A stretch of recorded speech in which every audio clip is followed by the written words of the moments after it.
Cerkljanski mladinski alternativni klub je dobil nagrado organizacije Respekt za festival Divje babe. In ta plakat, ki ga imam v rokah, je bil zadnji, to je bila zadnja edicija marca 2020. In še te nismo uspeli speljati do konca, tako da nam je še tisti festival, v bistvu nam je vsega skupaj uspelo izpeljati 2 dogodka.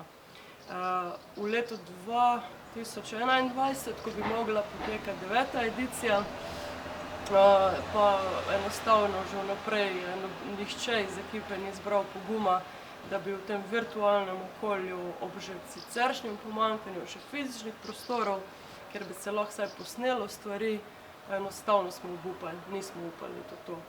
Ampak upamo, da naslednje leto premagamo te zlobne bacile in nadaljujemo s festivalom.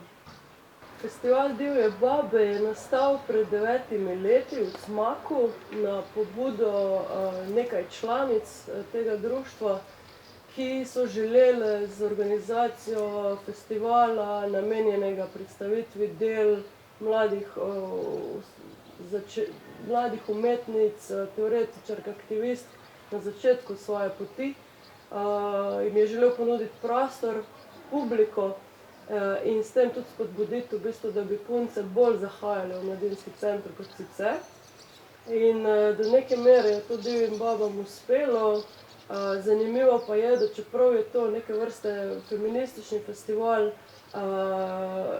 fantje, ki delujejo v klubu, nikoli niso imeli kakih zadržkov do njega, kot je sicer kar pogosto.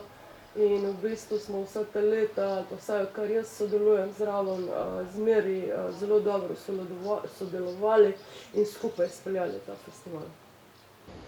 Nagrado smo prejeli septembra 2019, to se pravi 2 meseca pred rušenjem Tinčkove bajte, se pravi te bajte, ki je tule za mano, samo še ruševine, no pravzaprav.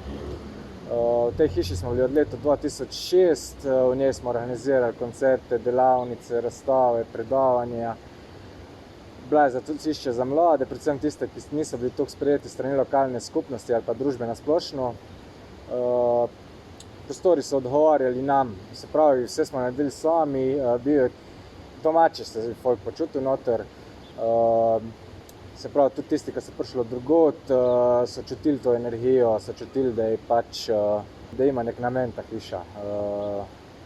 Zdaj, škoda pa je, da je zdaj namesto tega prostora kreative, da je zdaj samo en kup peska tle za neki par parkirane pločevine in to je to, neč, se pravi, mrtvo mesto, no. Nahajamo se pred stavbo, ki smo jo zasedali od sredine novembra do konca decembra 2019. Hišo nam je odstopil eden izmed lokalnih podjetnikov. V njej smo tisti mesec in pol izvajali zimski program, par delavnic smo imeli, tudi koncerte smo imeli zunaj. Pol pa se je tle zgodba zaključila. Še preden so pravzaprav Tinčkovo hišo porušili, smo že iskali nadomestne prostore, ampak nekako ni bilo posluha s strani občine, da bi katerokoli hišo za ta namen najela ali kupila.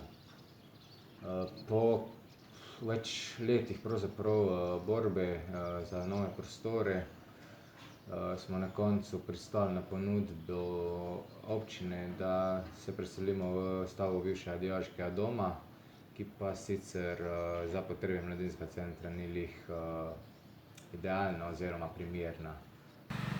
Stojim pred bivšim dijaškim domom oziroma večnamenskim centrom Cerkno, v katerem imamo mladinski center Cmak trenutno svoje prostore.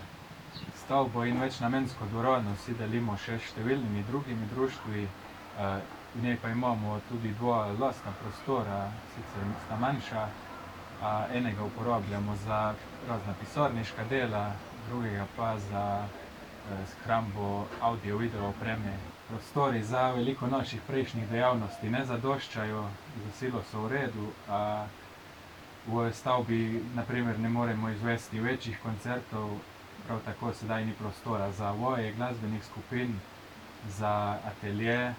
Še en večji problem, ki ga pa imamo s to stavbo, pa je, da je dokaj sterilna in ne dopušča tudi sprememb tega oziroma umetniških posegov v prostor, ki bi naredili prostore bolj domačne.